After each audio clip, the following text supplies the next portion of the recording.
తాకట్లో ఉన్న మీ బంగారాన్ని విడిపించి ఆ రోజు ఆన్లైన్ రేటుకి కొంటాం. Sharma gold company. అందరికీ నమస్కారం. నా పేరు మాధురి. ఈ రోజు మనతో పాటు ఉన్నారు నక్షత్రాలకి సంబంధించి డీటెయిల్డ్ ఎక్స్ప్లెనేషన్ ఇవ్వడానికి ప్రముఖ ఆస్ట్రాలజర్ సురేష్ బాబు గారు. నమస్కారం గురువు గారు. నమస్కారం అండి మాధురి గారు. గురుగారు, మరి విశ్వావసునామ సంవత్సరంలో ఈ ఉగాదికి సంబంధించి అలాగే నక్షత్రాలకి సంబంధించి ఎలా ఉండబోతుంది? సో ముందు మనం విశ్వవసునామ సంవత్సరం అంటే ఏందో మీనింగ్ తెలుసుకున్నామంటే, ఇప్పటిదాకా మనకు నడుస్తూ ఉంది ఏంటంటే క్రోధి నామ సంవత్సరం. క్రోధి అంటే కోపం. సో మనం కనుక గమనించుకున్నారనుకోండి, కొన్ని గవర్నమెంట్లు వెళ్ళిపోయినాయండి, ప్రజలు చాలా కోపంగా ఉన్నారు. మన ఇండియాలోనే కాదండి, మనం వేరే కంట్రీస్లో కూడా కనుక చూసుకుంటే బంగ్లాదేశ్ కానివ్వండి, ఇలాంటి ప్లేసుల్లో ఉన్నటువంటి గవర్నమెంట్ కూలిపోయినాయి అనమాట. ఆ ప్రజల మధ్య ఒక కోపం లాంటిది రగిల్చేసి జరిగింది. అలాగే నేచర్లో కూడా మన కాలిఫోర్నియాలో ఒక 40 కిలోమీటర్స్ పొడవున అడవులన్నీ కాలిపోయినాయి. తర్వాత మనకి కొన్ని పెద్ద పెద్ద జన సమూహం ఉన్న చోట్ల అపశృతులు జరిగి చాలా మంది చనిపోవటం జరిగింది అనమాట. ఇలా క్రోధి కోపం అనమాట. చూసుకుంటే మనకి ఈవెన్ డే టు డే లైఫ్లో కానివ్వండి, ఇప్పుడు ఒకరికొకరు యాంగ్రీగా కోపంగా మాట్లాడుకోవటం, ఏమవుతుంది భయంగా మాట్లాడుకున్న సిచ్యువేషన్ అప్పటి వరకు ఉందన్నమాట. ఇప్పుడు ఏమవుతుంది, ఇప్పుడు మనకి దీనికి విశ్వవసు నామ సంవత్సరం అన్నారు. ఎందుకు విశ్వవసు అంటే, విశ్వం అంటే యూనివర్స్, ఎవ్రీథింగ్ అంతా అనుకోవాలి. యూనివర్స్. వసు అంటే సంపదలు, అంటే ఈ ప్రపంచం అంతా సంపదలతో నిండి ఉంది అన్న మీనింగ్ వస్తుంది. ఓకే, అందుకని విశ్వవసు నామ సంవత్సరం అన్నారు. ఈ మాటలతోటే ఈ సంవత్సరం అంతా కూడా చాలా బాగుండబోతుందని పాజిటివ్ గా అనిపిస్తుందండి. Perfectly right. అంతేకాదండి, నేను లాస్ట్ ఇయర్ ఉగాది రాశి ఫలాలు కూడా చెప్పాను, ఈ సంవత్సరం కూడా చెప్తూ ఉన్నాను. లాస్ట్ ఇయర్తో కంపేర్ చేస్తే ఓవరాల్గా ఈ సంవత్సరం అందరి రాశులకు బాగుందండి. టోటల్ 12 రాశులకు ఎక్సెప్ట్ 1-2 తప్ప మిగతా 10 రాశులు చాలా బాగున్నాయి. 3-4 రాశులు సూపర్ అల్టిమేట్గా ఉన్నాయి. అందుకని మా పేరు కూడా చూడండి ఎలా ఉందో, విశ్వవసు నామ సంవత్సరం పేరు పెట్టుకున్నారనమాట. అయితే విశ్వం అంటే యూనివర్సు, వసు అంటే సంపద, వసు అంటే నివాసం ఉండటం కూడా వచ్చిందండి. అంటే ఈ విశ్వం చాలా పెద్దది, యూనివర్స్ అంతా చక్కగా ఎక్కడైనా ఉండొచ్చు, హ్యాపీగా ఉండొచ్చు, అంతా మందే అన్నట్లు ఫీలింగ్ వస్తుంది. తర్వాత వసు అంటే అందమైన అమ్మాయి అని ఒక మీనింగ్ కూడా ఉందండి. అంటే బ్యూటిఫుల్గా, ఇది అంతా బ్యూటీ అయిన నేచర్తో కూడుకొని ఉంది అన్న మీనింగ్ వస్తుంది. బట్ ఏ ప్రకారంగా చూసుకున్నా కానీ ఈ యూనివర్స్ అంటే చాలా పెద్దది, చాలా బ్యూటిఫుల్గా ఉంటాయి, ఎన్నో ఆపర్చునిటీస్ ఉంటుంది, ఎంతో సంపదతో నిండి ఉంది, అంతా Monday, there is nothing to limit అనమాట. లేదు అన్న ఫీలింగ్ నుంచి వస్తుంది అనమాట. ఇది మనకి యూజువల్గా చూసుకున్నాం అనుకోండి, గొడవలు అయినప్పుడు ఓళ్ళల్లో లేదంటే ఎక్కడ గొడవలు అయినప్పుడు ఒకనొక టైంలో అందరూ వస్తారు.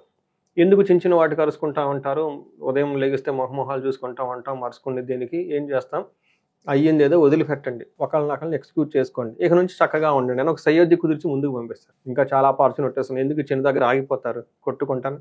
ఆ తర్వాత మనకి పెద్ద హొరైజన్ పెరుగుతుంది, అప్పటిదాకా ఉన్న మైండ్ మారిపోతుంది. ఇది కూడా అంతే, ఇప్పటిదాకా గొడవ పడ్డారు, అయ్యింది అయిపోయింది, విశ్వం చాలా పెద్దది, చాలా ఆపర్చునిటీస్, చాలా రిసోర్స్ ఉన్నాయి, ఎంజాయ్ ఇట్, గో హెడ్ అన్న దానికి కూడా సింబాలిక్ గా విశ్వవసు నామ సంవత్సరం అండి.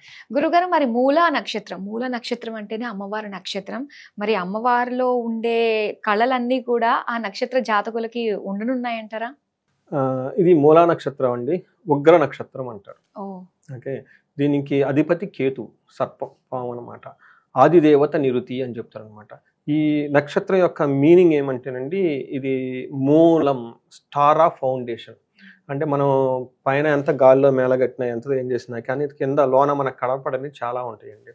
వాటిని స్ట్రాంగ్ గా పెట్టుకోవాలన్నమాట. రూట్స్ అంటారు కదా, రూట్స్ అండ్ ఫ్రూట్స్ అంటారు. మన రూట్స్ చాలా స్ట్రాంగ్ గా ఉంటాయి, ఫ్రూట్స్ కూడా బాగుంటుంది. చాలా మంది నాకు ఫ్రూట్స్ లేదు, చాలా లేదు, గౌరవం లేదు, బాధపడుతున్నాను, ఏడుస్తున్నాను, నాకు ఏం లేదు అని చెప్తూ ఉంటారు. అందుకే వాళ్ళ రూట్స్ సరిగ్గా లేదు. రూట్ లెవెల్లో జాగ్రత్తగా పట్టుకోవాలి. మా దగ్గర పరిహారాలు వస్తే ఏం చెప్తాం, రూట్స్ పట్టుకుంటాం. నీ లైఫ్ స్టైల్ ఏంటి, ఎన్నింటికి నిద్ర లెగుస్తావు, అసలు నీ లైఫ్ స్టైల్ ఏంటి, ఫ్రెండ్స్ ఏంటి, వాళ్ళు ఏంటి, వీళ్ళేంటి, మైండ్ కరెక్ట్గా ఉంది, ఇవన్నీ పెట్టుకోవాలి కదా. ఆ రూట్స్ స్ట్రాంగ్గా ఉండడానికి ఒక దీక్ష పట్టిస్తాం. 40 రోజులు ఈ మంత్రం చదువు, ఇది అయిపోయిన తర్వాత ఈ గుడికి వెళ్ళు, ఈ మంత్రం చాంటింగ్, ఈ లైఫ్ స్టైల్ మారిపోతుంది. ఎప్పుడైతే లైఫ్ స్టైల్ మారిపోతుందో, రూట్స్ స్ట్రాంగ్ అవుతాయి, ఫ్రూట్స్ బాగుంటాయి. కొంతమంది అంటారు, ఏమంటే మీరు చెప్పారు కాబట్టి మేము మంత్రం చదువుతున్నట్టు ఫ్రూట్స్ బాగుంటాయి. ఫ్రూట్స్ అంటే మంత్రం చదువు, రూట్స్ పెట్టుకోవాలన్నమాట. అందుకని ఈ మూలా నక్షత్రం వాళ్ళు ఇల్యూజన్ ని, భ్రమల్ని, భ్రాంతుల్ని బద్దలు కొట్టేస్తారు.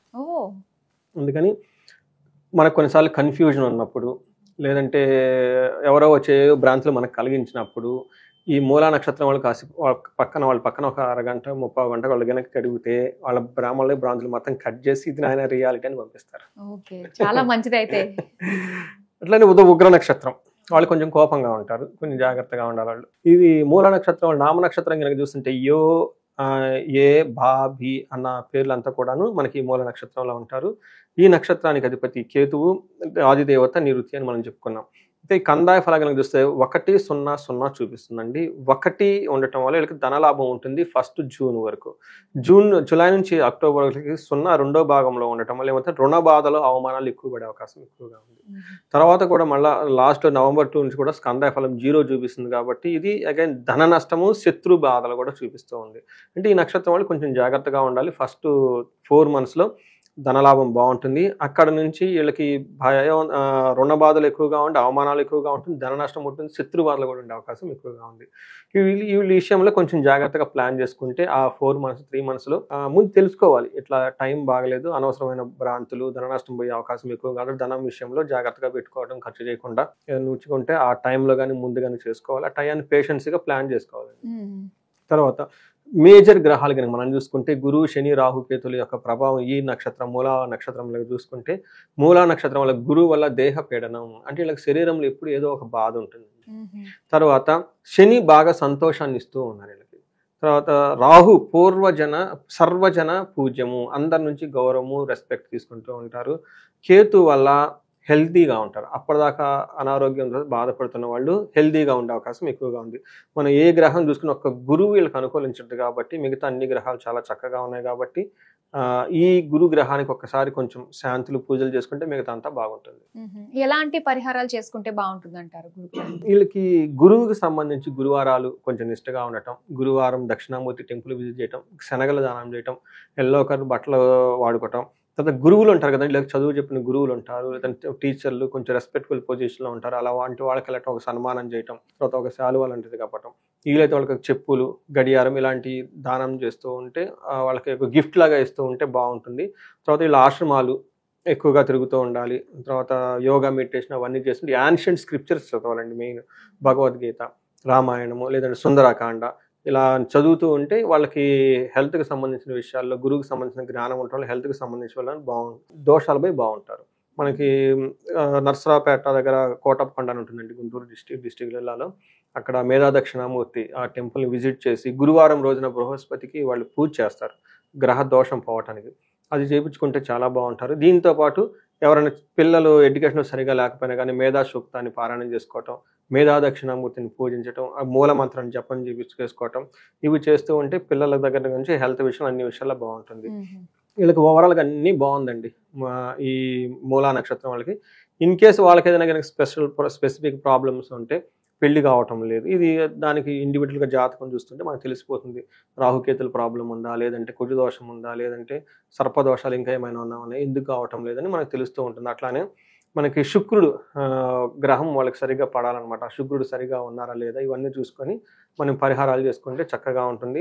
ఇంకా ఎవరికైనా కనుక కనపడని ప్రాబ్లమ్స్ ఎక్కువగా ఉంటే వాళ్ళకి మన్యుపాశుపతాభిషేకం చేసుకుంటే, ఇంట్లో గొడవలు అవుతున్నా, అనవసరమైన రోగాలు పాడిపడుతున్నా, ఒకళ్ళు నిందించుకుంటున్నా, వీటి నుంచి బయటపడే అవకాశం ఎక్కువగా ఉంటుందండి. ఓకే అండి, ప్రతి సమస్యకి ఒక పరిష్కారం ఖచ్చితంగా ఉంటుంది మనకి. అందుకనే కదా వేదాలు చెప్పింది, స్తోత్రాలు చెప్పారు, పురాణం, ఇవన్నీ ఎందుకు చదవాలంటే మనకి ఉన్న ప్రాబ్లమ్స్ కట్ట సొల్యూషన్స్ ఉంటుంది. మూల నక్షత్రానికి సంబంధించి చాలా విలువైన సమాచారంతో పాటు చేసుకోవాల్సిన పరిహారాలు మాకు తెలియజేసినందుకు ధన్యవాదాలు. ధన్యవాదాలండి.